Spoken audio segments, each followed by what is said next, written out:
বাংলাদেশ বনাম নিউজিল্যান্ডের মধ্যকার তৃতীয় ওডিআইতে বাংলাদেশ বিশাল একটি জয় পেয়েছে। নিউজিল্যান্ডকে বাংলাদেশ ৯৮ রানে গুটিয়ে দিয়েছে এবং বাংলাদেশ ৯ উইকেট হাতে রেখেই একটি জয় পেয়ে যায়। তবে বাংলাদেশ এই জয় পাওয়ার পরে অনেকেই বলতেছে নিউজিল্যান্ড আজকে একটি বি দল নিয়ে খেলেছে। তবে বি দল নিয়ে খেলছে সেটা বড় কথা নয়।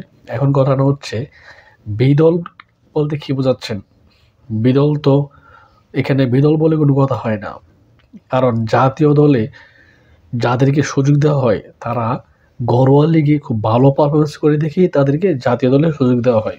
নিউজিল্যান্ড আগের ২টি ম্যাচ বাংলাদেশের সাথে স্বাচ্ছন্দ্যভাবে জিততে পেরেছে, যার কারণে তৃতীয় ওডিআইতে তারা নতুন কিছু প্লেয়ারদেরকে সুযোগ দিয়েছে এবং আশা করি তারা ঘরোয়া লিগে ভালো পারফরমেন্স করার কারণেই তো তারা আজকে সুযোগ দিয়েছে তৃতীয় ওডিআইতে বাংলাদেশের বিপক্ষে, এবং তারা ফেল করেছে। যদিও বাংলাদেশের বোলিং লাইন আপের কাছে তারা ফেল করেছে। তাদের আজকে বাংলাদেশের বোলাররা দুর্দান্ত বোলিং করেছে।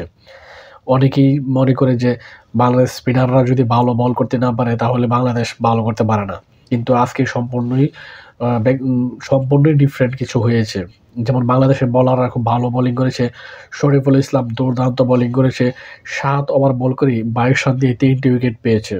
আরেক বোলার তানজিম হাসান সাকিব দুর্দান্ত বোলিং করেছে, সেও ৭ ওভারে ১৪ রান দিয়ে ৩টি উইকেট নিয়েছে। তবে সবচেয়ে মজার ব্যাপার হচ্ছে সৌম্য সরকারকে নিয়ে। সৌম্য সরকারও আজকে দুর্দান্ত বল করেছে। সৌম্য সরকার মাত্র ৬ ওভার বল করে ১৮ রান দিয়ে তিনিও ৩টি উইকেট পেয়েছে। মোস্তাফিজুর রহমান পেয়েছে ১ উইকেট এবং সবগুলো উইকেটই পেয়েছে বাংলাদেশের পেসাররা। কোনো স্পিনারদের প্রয়োজন হয় নাই। নিউজিল্যান্ডকে তারা ৯৮ রানেই তারা অল আউট করে ফেলছে। বাংলাদেশ ৯৯ রানের জয়ের লক্ষ্যে ব্যাট করতে নেমে তাদের মাত্র ১টি উইকেট হারিয়েছে, যদিও সেটি এনামুল হক বিজয়ের উইকেটটি ছিল। এনামুল হক বিজয় ৩৭ রান করে তিনি আউট হয়েছে। বাংলাদেশ জাতীয় দলের বর্তমানে অধিনায়ক নাজমুল হাসান শান্ত তিনি আজকে ৫০ করেছেন এবং দল জিতাতে সাহায্য করেছেন। এটাই হচ্ছে সবচেয়ে বড় কথা। তবে বাংলাদেশ নিউজিল্যান্ডের বিপক্ষে ৯ উইকেটে জিতেছে। ৯ উইকেটেই বাংলাদেশের এই পর্যন্ত ৫টি জয় রয়েছে, তার মধ্যে সবচেয়ে বড় জয়ই এটি।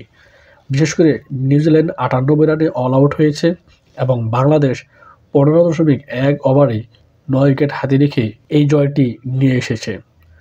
অপরদিকে বাংলাদেশের সবচেয়ে বড় জয় ছিল আয়ারল্যান্ডের বিপক্ষে। আয়ারল্যান্ড ১০১ রানে অল আউট হয়েছিল।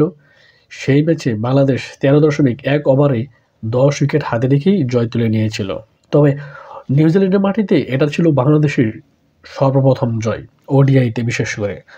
তবে বাংলাদেশেরও তো আজকে কিছু ভালো প্লেয়ার ছিল না, যারা ইনজুরির কারণে অ্যাভেলেবল ছিল না। তবে আজকে বাংলাদেশ নিউজিল্যান্ডের বিপক্ষে খুব ভালো একটি ওডিআই ম্যাচ খেলেছে। তবে আশা করি বাংলাদেশ ভবিষ্যতে এমন ভালো পারফরমেন্স করে দেখাবে। বিশেষ করে বাংলাদেশের পেসাররা যেভাবে পারফরমেন্স করেছে যেটা সকলকে মুগ্ধ করেছে। তবে বাংলাদেশ ক্রিকেট প্রেমীরা চাইবে বাংলাদেশ এমনভাবে খুব ভালো খেলা উপহার দিতে। তবে বাংলাদেশের জন্য থাকবে শুভকামনা। তবে নিউজিল্যান্ডেরও আজকে কিছু ভালো প্লেয়ার ছিল না। হয়তো বাবা নিউজিল্যান্ড চেয়েছিল যে নতুনদেরকে সুযোগ দেওয়ার জন্য, নতুনদেরকে সুযোগ দিয়ে নতুনরা কেমন পারফরমেন্স করে সেটি ছিল তাদের দেখার বিষয়।